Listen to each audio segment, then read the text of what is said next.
Guys, magandang gabi. Welcome to my vlogs. Bilangin mo yung tira. Ito pala yung tira namin na kita. Wala na dito kasama yung pamalingki.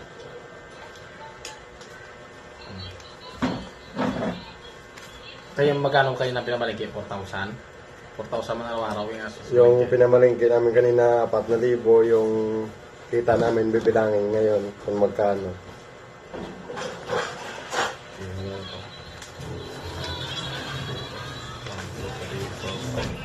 Baka nakarami kami guys. 1,000. Kasi kanina kumpleto kasi kanina yung vendors. 2,000. Daming kalaban. 1,000. Kung daming kalaban mga guys. Lahat ng mga customer